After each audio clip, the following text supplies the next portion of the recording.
The first thing I noticed when I walked through my front door wasn't the lingering smell of antiseptic still clinging to my skin, or even the dull ache from my surgery site. It was the unfamiliar designer purse sitting on my entryway table, right next to the family photos I'd carefully arranged over the years.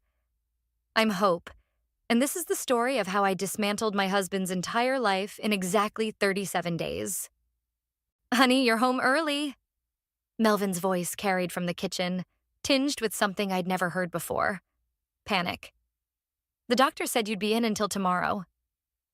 They cleared me for home recovery. I called back, my fingers trailing over the smooth leather of the stranger's purse. Guess I'm healing faster than expected. The sound of hurried whispers and shuffling feet made my stomach clench.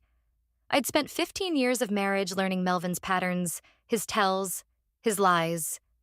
But nothing could have prepared me for what happened next.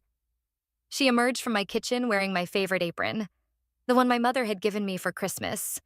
Young, gorgeous, and completely unapologetic. Hi, I'm Skylar. Melvin's told me so much about you. My hand gripped the doorframe until my knuckles turned white. Funny, he's never mentioned you. Melvin appeared behind her, his face flushed. Hope, let me explain. Skylar's been helping around the house while you've been indisposed. I didn't want you to worry about things while recovering. Things? I echoed, watching as Skylar's hand settled possessively on my husband's arm. The cooking, the cleaning.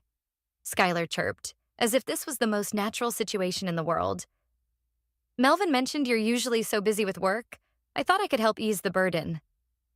I forced a smile, years of corporate negotiations finally proving useful in my personal life. How thoughtful. And where exactly did you two meet? At the gym. Melvin cut in quickly. She's a personal trainer. Of course she was.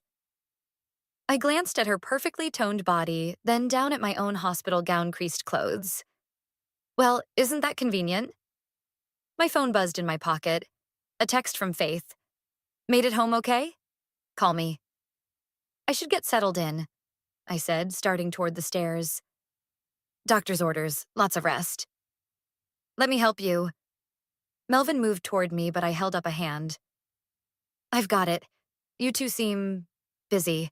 In our bedroom, my bedroom, I noticed the changes immediately. Her clothes in my closet, her toiletries on my vanity, the guest room sheets on our bed, because of course she'd been sleeping here. My hands shook as I dialed Faith's number. Hope, are you okay? Faith's voice was instant comfort. He moved her in. The words came out in a whisper. While I was having surgery, my husband moved his mistress into our house. That son of a... Faith's curse was cut short by my laugh, hollow and sharp.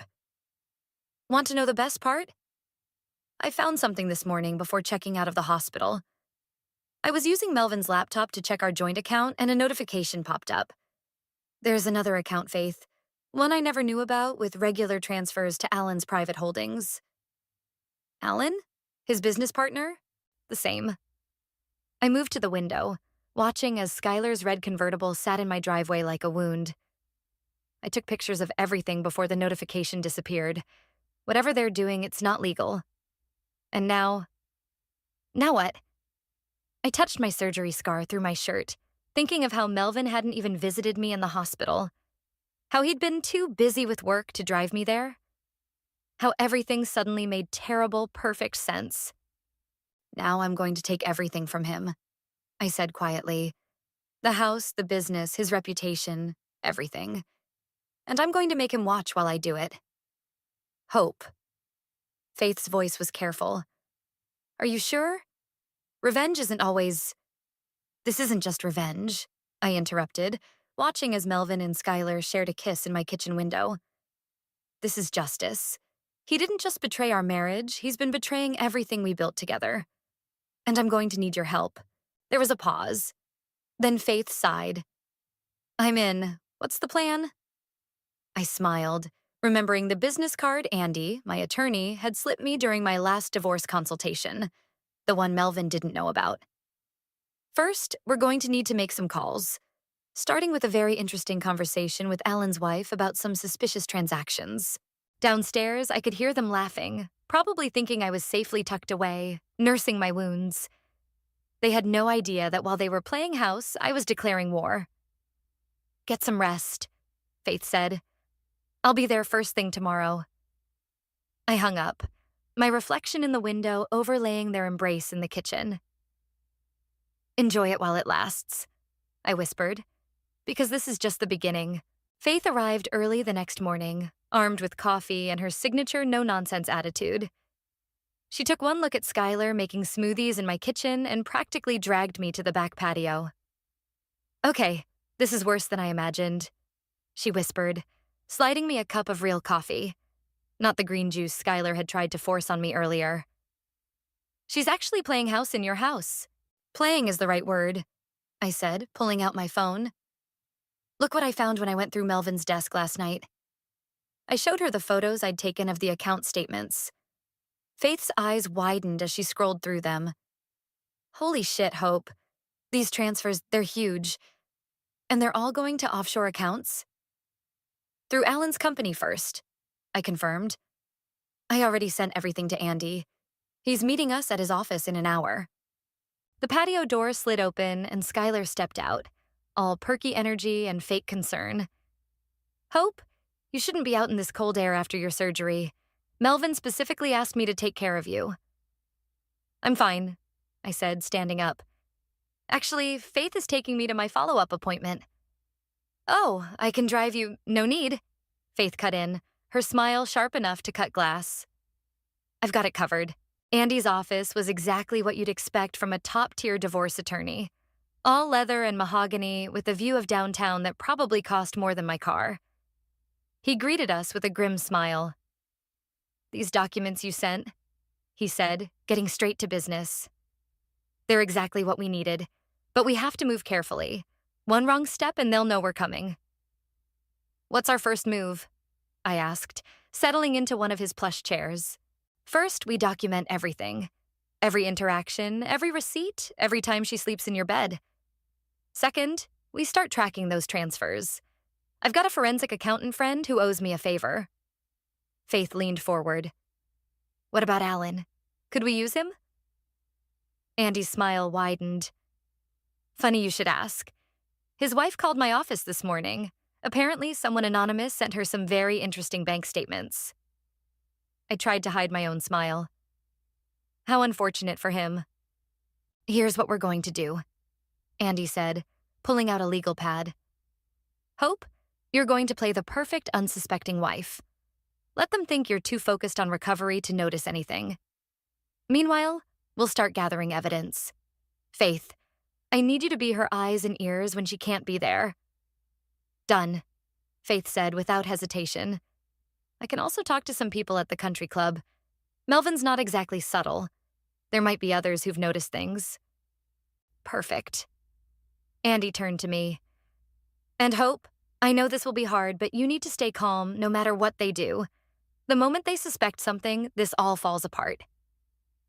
I thought about Skylar wearing my clothes, sleeping in my bed, using my things. "I can handle it." "There's one more thing," Andy said, his expression serious. "These financial records, this isn't just about divorce anymore. This is fraud, possibly money laundering. When we move, it has to be all at once. They can't have time to hide the money or destroy evidence." "How long?" I asked. "Give me 2 weeks to get everything in order. Use that time to gather what you can. And Hope?" He caught my eye. "Don't let them see you coming." Back in the car, Faith gripped the steering wheel tight. "Can you really do this? Live with them, pretend everything's okay?" I watched the city scroll past the window. "You know what Melvin said to me this morning? He said he was trying to make this easier for me. Like moving his mistress into our home while I was having surgery was some kind of favor." "Bastard. The thing is," I continued, "he actually believes it. He thinks I'm so weak, so dependent on him, that I'll accept anything to keep our marriage. He has no idea who I really am." Faith reached over and squeezed my hand. "Show him." When we pulled up to my house, Skylar's car was gone, but there was a strange man leaving through the front door. He looked familiar, one of Alan's accountants, I realized. Looks like they're already scrambling, Faith observed. I checked my phone. 3 missed calls from Alan. Good. Let them scramble. You're scary when you're plotting revenge, you know that? I thought about the years I'd spent building a life with Melvin, all while he was building something else behind my back. I'm not plotting revenge, I said, opening the car door. I'm delivering justice. There's a difference. And what's the difference? I smiled, thinking of the evidence safely stored in Andy's office. Revenge is emotional. Justice is strategic. And I'm very, very good at strategy. The confrontation with Skylar happened on a Tuesday afternoon, exactly 9 days into my surveillance operation. I'd been documenting everything meticulously. Photos, videos, conversations recorded on my phone, when she cornered me in the laundry room. We need to talk, she said, blocking the doorway. About your snooping. I continued folding laundry, careful to keep my voice neutral. I live here. It's not snooping. I saw you in Melvin's office last night, going through his desk. She crossed her arms, trying to look intimidating. He won't like that. Interesting. I set down the towel I was folding. Are you going to tell him? Because I have some things to tell him too. Like how you've been meeting Alan at the Riverside Hotel every Thursday. Her face went pale. How did you... Or maybe we should discuss those interesting phone calls you've been making to his competitor's office. I pulled out my phone, showing her the call log I'd obtained. 4 calls last week alone. Melvin might be interested in that. You're bluffing. Try me. I stepped closer. You're not the only one who can play games, Skylar. The difference is, I'm better at them. She grabbed my arm. Listen, you bitter old... The sound of the front door opening cut her off. Faith's voice rang through the house. Hope, you ready for lunch? I yanked my arm free, smiling as I noticed the red marks her fingers had left. Perfect. In here, Faith, just documenting some interesting bruises from our house guest. Faith appeared in the doorway, phone already recording. Got it all on video, honey. Want me to send it to Andy now or later? Skylar backed away, her confidence evaporating. This isn't over. Actually, I said, it's just beginning. After she stormed out, Faith lowered her phone. That was beautiful, but she'll run straight to Melvin. I'm counting on it. I pulled out my own phone, sending a quick text to Andy. Because in about 10 minutes, Alan's wife is going to call Melvin about some very interesting credit card charges at the Riverside Hotel. Faith's eyes widened. You didn't. I did. And when Melvin confronts Alan, he'll mention Skylar's calls to their competitor. By dinner, they'll all be too busy suspecting each other to notice what we're really doing. Right on cue, my phone buzzed with a text from Andy. Alan's wife made the call. Stand by for fireworks. We didn't have to wait long. Within an hour, Melvin's car screeched into the driveway. He burst through the front door, face red with anger. Skylar, he shouted, get down here. I sat calmly at the kitchen island, pretending to read a magazine while Faith worked on her laptop nearby. Skylar descended the stairs, looking nervous. What's this about you meeting Alan? Melvin demanded. What? Who told you that? His wife just called me. Said you've been meeting him at hotels, making calls to our competitors. He turned, finally noticing me. Did you know about this? I looked up innocently. Know about what? I've been focusing on my recovery, remember? Like you wanted. The front door opened again and Alan stormed in. Melvin, we need to talk. Now. About how you've been sleeping with my girlfriend? About how your girlfriend's been selling our information to Jackson Industries. I caught Faith's eye across the kitchen. She was still recording everything, trying not to smile. That's ridiculous, Skylar protested. Melvin, he's lying. Then explain these. Alan threw down a stack of phone records. And the hotel receipts. As they argued, I quietly slipped upstairs to Melvin's office. With everyone distracted, it was the perfect time to grab the final piece of evidence we needed, his external hard drive. I found it exactly where Faith's friend from IT said it would be, hidden in a false bottom drawer. When I returned downstairs, the argument had escalated. Skylar was crying, Melvin was shouting, and Alan was threatening to dissolve their partnership.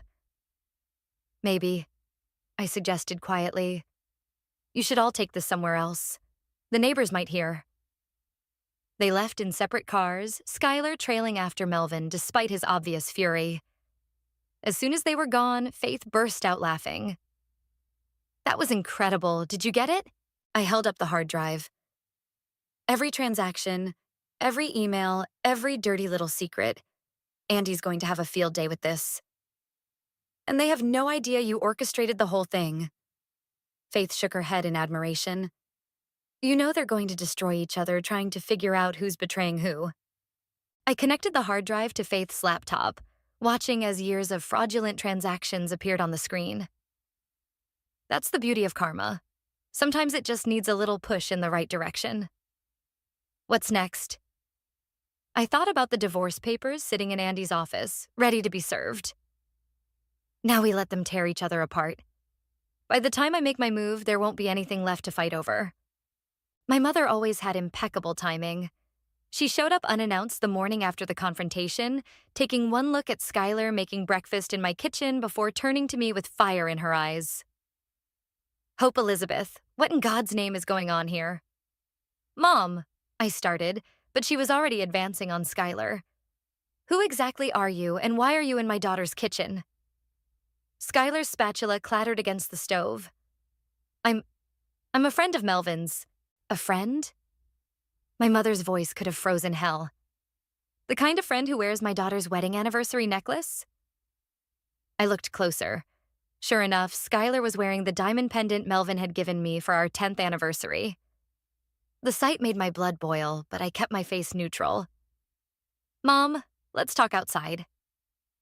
On the back patio, my mother gripped her handbag like she was considering using it as a weapon. Tell me everything, now. So I did. The surgery, the betrayal, the financial fraud, everything except my plan for revenge. But my mother, sharp as ever, saw right through me. You're planning something, she said. I know that look. It's the same one you had before you took down that corrupt CEO at your old firm. Before I could respond, my phone buzzed with a text from Andy. Meeting in 20. Urgent news about Alan. Mom, I'm coming with you. Her tone left no room for argument. And on the way, you're going to tell me what you're really up to. At Andy's office, Faith was already waiting with a thick folder of documents. Her eyes widened when she saw my mother. Mrs. Reynolds, I didn't expect— Angela, please. My mother interrupted. Now, what's this about Melvin's business partner? Andy cleared his throat. Actually, this might be helpful. Mrs. Reynolds, Angela, do you remember a company called Pacific Ridge Investments from about 20 years ago?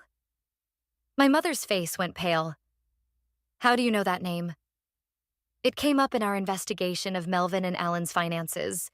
They seem to be using the same shell company structure. That's impossible, my mother whispered. Pacific Ridge was shut down after— She stopped, looking at me with horror. After what, Mom? She sank into a chair. After your father's death. He was investigating them. Said something wasn't right with their books. The night of the accident, he was meeting with someone about it. The room went silent. My father's car accident had always been attributed to bad weather and worse luck. But now— Andy, I said, my voice shaking. What exactly did you find? He spread out several documents. Pacific Ridge was officially dissolved in 2003, but the structure was maintained. New name, same players. And guess who was a junior accountant there at the time? Melvin, Faith breathed. He never told me he worked there, I said. He said his first job was at— He lied, my mother cut in, because he knew I would recognize the name. Your father. She took a deep breath. The night he died, he said he was meeting with a young accountant who wanted to blow the whistle. The implications hit me like a physical blow. Are you saying Melvin was involved in— We can't prove anything about the accident, Andy said quickly. But we can prove he was there, that he knew your father, and that he's been running the same scheme for 20 years. Faith reached for my hand. Hope. Show me everything, I demanded. Every document, every connection. As Andy and Faith laid out the evidence, my mother sat quietly, tears rolling down her cheeks. 20 years of believing my father's death was an accident, and all this time, I want him destroyed, I said finally. Not just divorced, not just exposed, destroyed. Hope. My mother touched my arm. Revenge won't bring your father back. This isn't just revenge anymore, Mom. This is about justice. For Dad, for us, for everyone they've hurt. I turned to Andy. How soon can we move? Give me 2 days to compile everything. But Hope, if we do this, there's no going back. This goes beyond fraud charges. This could implicate people in your father's death. Good. I stood up, my decision made. Let's give them exactly what they deserve. Back home, Skylar was still in my kitchen, still wearing my necklace.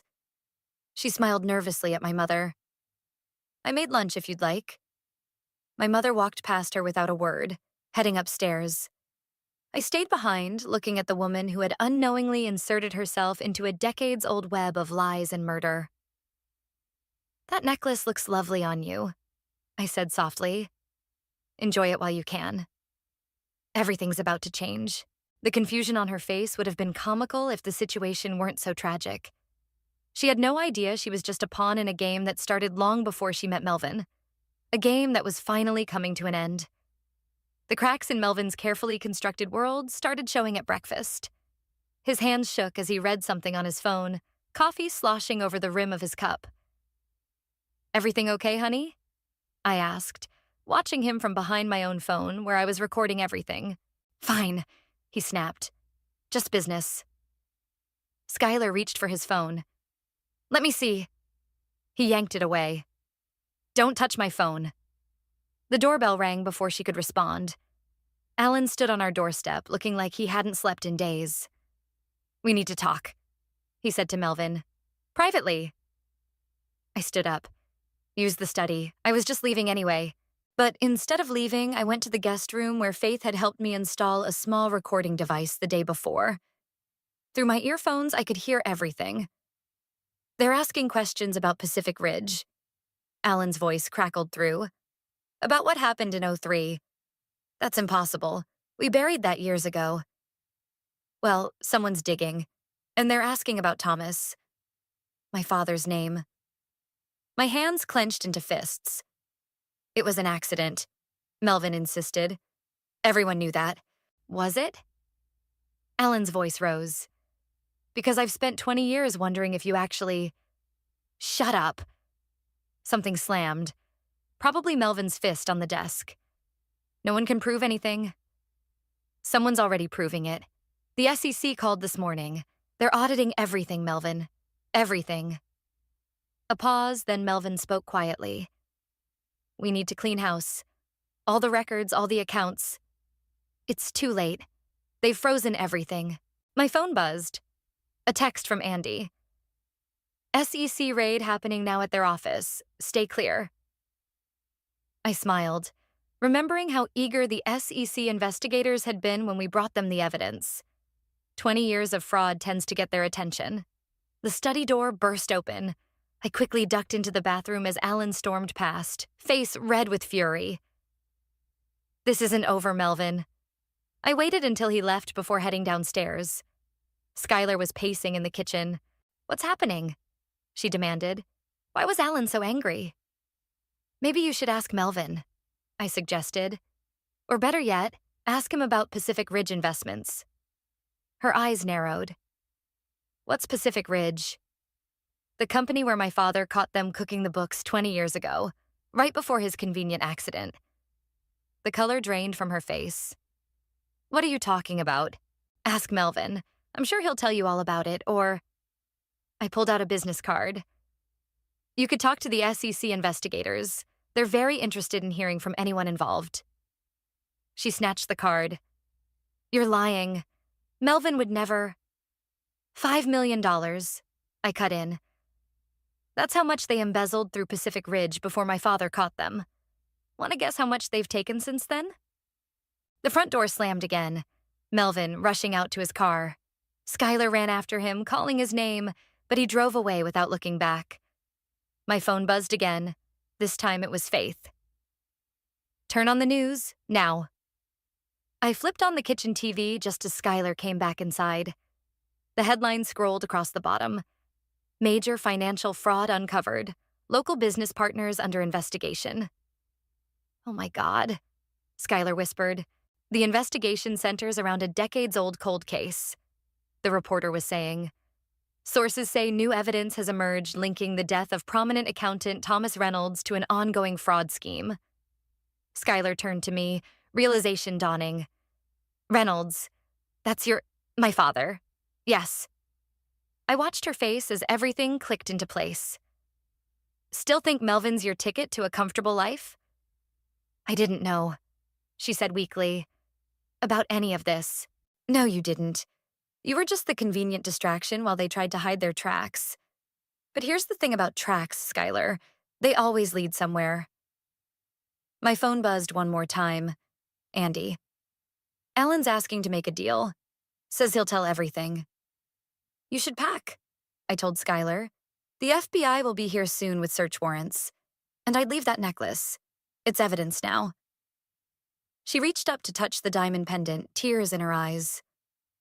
What have I gotten myself into? The wrong side of history, I said, turning back to the TV where Melvin's company logo was being splashed across the screen. But don't worry, you're just a footnote in this story. As she ran upstairs to pack, I sent a group text to Faith, Andy, and my mother. It's happening. Alan's cracking, Melvin's running. Time for phase 2. Faith responded instantly. Ready when you are. Let's finish this. I touched my father's picture on the wall, remembering his smile, his laugh, his unwavering sense of justice. We're almost there, Dad, I whispered. Almost there. The FBI agents were thorough, I'll give them that. They went through every room, every drawer, every file in our house. I sat in the living room with Agent Sarah, watching as they cataloged evidence. Mrs. Ward, she said, we found something interesting in the basement safe. She handed me a manila envelope. Inside were photos. Old ones from before I met Melvin. One showed him with my father, both younger, both smiling at some office party. The date stamp read 3 days before my father's death. He knew, I whispered. He knew exactly who I was when he met me. Agent Sarah leaned forward. That's not all we found. A second envelope contained documents, insurance policies, death benefits, all with my father's name. And behind them, handwritten notes detailing exactly how to make a car accident look natural. My phone rang. Andy. Hope, Alan's talking. He's telling them everything. How bad? Bad. He says Melvin planned it all. Your father was going to expose them, so Melvin... He paused. He tampered with the brakes. The room spun. Agent Sarah steadied me with a hand on my shoulder. We need you to come down to the station, she said gently. There are some questions. The front door burst open. Melvin stood there, wild-eyed and desperate. Hope. He stumbled forward. Whatever they're saying, it's lies. Alan's trying to frame me. 2 agents moved to block him, but I held up my hand. Let him speak. I want to hear this. Baby, please. He tried to approach, but Agent Sarah stepped between us. I loved your father. He was my mentor. I would never... Funny, I said, holding up the photos. You never mentioned knowing him. Not once in 15 years of marriage. His face went pale. Where did you get those? The same place I got these. I spread out the handwritten notes.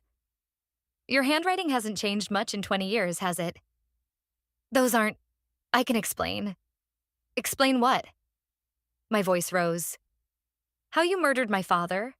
How you married me to keep an eye on his family? How you've been running the same scam he died trying to expose? I did it for us, he shouted. Everything I did was to give us a better life. Mr. Ward, Agent Sarah cut in. I'm placing you under arrest. As they read him his rights, my phone buzzed with texts. Faith, just watch them arrest Alan at his office. Mom, the FBI found more files at their storage unit. It's over. Andy, divorce papers are ready. Say the word. Melvin struggled against the handcuffs. Hope, please, you can't do this to me. I walked over to him, calm and steady. I didn't do this to you, Melvin. You did this to yourself. 20 years ago, when you chose money over my father's life. 15 years ago, when you married me to cover your tracks. And 2 weeks ago, when you moved your mistress into our home, thinking I was too weak to fight back. You planned this? He realized, horror dawning on his face. All of it. Justice comes in many forms, I said, thinking of my father. Sometimes it takes 20 years and a daughter's determination. As they led him away, Skylar appeared at the top of the stairs, suitcase in hand. Is it true? She asked. Did he really kill your father? Ask him yourself. I'm sure the FBI will let you visit him in prison. She hurried past the agents, pausing at the door. I really didn't know. I believe you, I said. That's why I made sure the SEC knows you were just another victim of his manipulation. You should be clear of any charges. Tears filled her eyes. Thank you. After everyone left, Faith and my mother arrived. The house felt empty, cleaned out by the FBI, but somehow lighter. So, Faith said, pulling out a bottle of wine, how does it feel to take down a 20-year-old criminal enterprise? Like justice, my mother answered for me, touching my father's picture. Pure justice. Andy called again. Hope, you need to see this. Alan's confession. He's naming names. Judges, politicians, everyone who helped cover it up. This is bigger than we thought. Good, I said, thinking of all the families who lost money to their schemes. Let it all come out. The divorce papers, he continued. Should I file them now? I looked around at my empty house, finally free of lies and secrets. Yes, it's time. Faith raised her wine glass. To Hope, the woman who brought down an empire. No, my mother corrected, raising her own glass. To Thomas, who raised a daughter strong enough to finish what he started. I thought of Melvin in handcuffs, of Alan's confession, of 20 years of lies finally exposed to the light. To justice, I said. However long it takes. The sun was setting outside, painting the sky the same orange it had been the day my father died. But this time the color didn't bring pain. It brought peace. The courtroom was packed for Melvin's arraignment. I sat between Faith and my mother in the front row, watching as they led him in wearing an orange jumpsuit, a far cry from his usual designer suits. All rise, the bailiff called. As the charges were read, first-degree murder, conspiracy, fraud, money laundering, Melvin kept looking back at me, his eyes pleading. I stared straight ahead. How does the defendant plead? The judge asked. Not guilty, Your Honor, Melvin's lawyer responded. A commotion erupted at the courtroom doors. Alan was being led in by his own set of guards, his lawyer rushing behind him. Your Honor, Alan's lawyer called out. My client wishes to change his plea agreement. He has additional information about the murder of Thomas Reynolds. Melvin jumped up. You lying bastard. Order!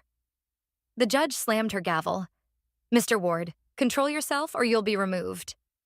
Alan was brought to the front. He looked directly at me as he spoke. 20 years ago, Melvin Ward orchestrated the death of Thomas Reynolds. I helped cover it up. And I have proof. Objection, Melvin's lawyer shouted. Save it for trial, the judge said. Mr. Peters, you understand that by making this statement, you're admitting to conspiracy after the fact? Yes, Your Honor. Alan pulled out a USB drive.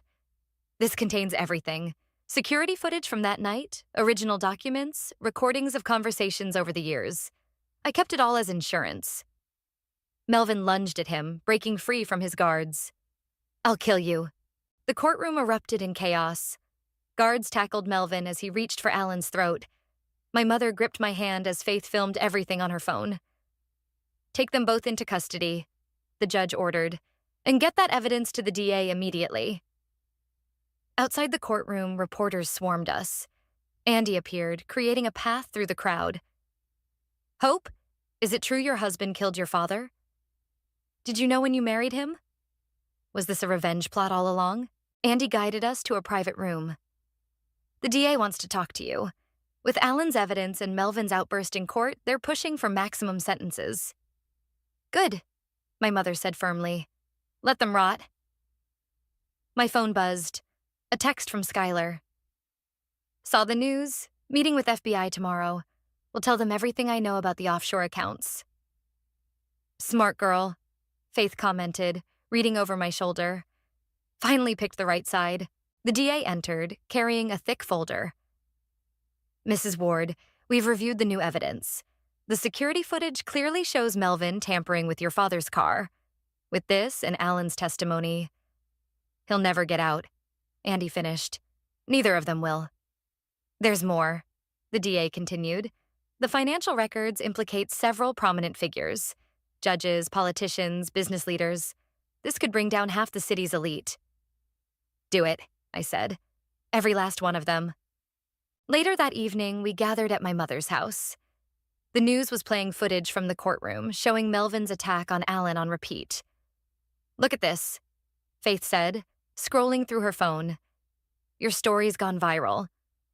Justice for Thomas is trending. People love a good revenge story, Andy commented, pouring more wine, especially when the bad guys actually get what they deserve. My mother brought out an old photo album. I found this today. Your father's last family photo.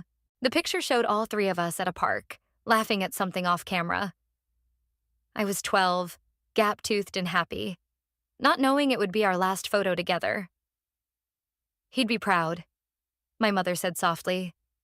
Not just of the justice, but of the woman you've become. A breaking news alert flashed on TV. Breaking, additional arrests made in Reynolds' murder case. Former Judge Marcus and Police Commissioner Stevens taken into custody. The dominoes are falling, Andy said. Once Alan started talking, everyone's rushing to make deals. Faith raised her glass. To the power of karma. And patience, my mother added. And evidence. Andy chimed in with a smirk. I thought about Melvin in his cell, probably realizing his entire world was crumbling. About Alan spilling decades of secrets. About all the corrupt power players watching their empires collapse. My phone buzzed one last time. A text from Agent Sarah. Found the missing millions, every penny accounted for. Ready to discuss restitution tomorrow? I showed the message to Andy, who grinned. Perfect timing. The divorce hearing is tomorrow, too. So what's next? Faith asked. I looked at my father's photo, then at the TV showing Melvin's meltdown in court, and finally at the family surrounding me. The real family who'd helped bring justice after 20 years. Next, I said, we make sure everyone who helped cover up my father's murder faces consequences. Then we use the restitution money to set up a foundation in his name, helping expose corporate fraud and protecting whistleblowers. He would have loved that, my mother whispered. Outside, reporters were still camped on the lawn, waiting for statements. But in here, surrounded by truth and justice at last, I finally felt at peace. The gavel struck with finality as the judge delivered Melvin's sentence. Life imprisonment without the possibility of parole. I sat perfectly still, watching my ex-husband's shoulders slump as the reality hit him. Alan had already received his 20-year sentence last week for his role as an accessory. Hope! Melvin called out as they led him away. Please. I stood up, finally ready to speak the words I'd held back for months. My father begged too, didn't he? Right before you killed him? His face crumpled. For the first time, I saw real remorse in his eyes. I'm sorry. God, I'm so sorry. Save it for your prison counselor. Outside the courthouse, Faith handed me a tablet showing the morning's headlines. Corporate fraud ring dismantled. 32 prominent figures indicted. Below that, Thomas Reynolds Foundation launches whistleblower protection program. The first case just came in, Faith said. Another accounting firm, similar pattern of fraud. Send it to Andy, I replied. And call Agent Sarah. She'll want to... Hope! A familiar voice cut through the crowd. Skylar pushed through the reporters, clutching a folder. I found something else. In one of Melvin's old storage units. She handed me the folder with shaking hands. Inside were letters, dozens of them, all written by my father in the weeks before his death. Letters documenting everything he'd discovered, addressed to the SEC but never sent. He was going to expose everything, I said softly. Not just the fraud, but the whole network. There's more. Skylar pulled out a final letter, this one addressed to me. He wrote this the day he died. My mother appeared at my side as I opened it. The paper was aged, but his handwriting was clear. My dearest Hope, if you're reading this, something has gone wrong. I've discovered things that powerful people want to keep hidden. But remember what I always told you. Truth finds a way. Stay strong, stay honest, and never let anyone make you feel powerless. All my love, Dad. We did it, Dad, I whispered. We found the way. Andy approached with more news. The restitution hearing just ended. The judge approved everything. Full recovery of all stolen funds plus damages. The foundation is fully funded. And Melvin's offshore accounts? Faith asked. Seized. Every penny going to the victims. My mother squeezed my hand. Thomas would have loved this part best. The money going back to the people they stole from. A young reporter pushed forward. Mrs. Ward, how does it feel to see justice served after 20 years? I thought about my answer carefully. Justice isn't just about punishment. It's about restoration, about making things right. And what about the foundation? Another called out. Why focus on protecting whistleblowers? Because my father died trying to tell the truth. The foundation ensures no one else has to make that choice. Back at my mother's house, where it all started, Faith was setting up for the foundation's first board meeting. Skylar had agreed to testify against the remaining defendants in exchange for immunity and a position helping other whistleblowers come forward. The first case looks solid, Andy said, reviewing files. Similar pattern to what your father found. Hidden accounts, falsified records. But this time, Faith added, they won't get away with it. Agent Sarah arrived with fresh evidence from the ongoing investigation. 3 more arrests this morning.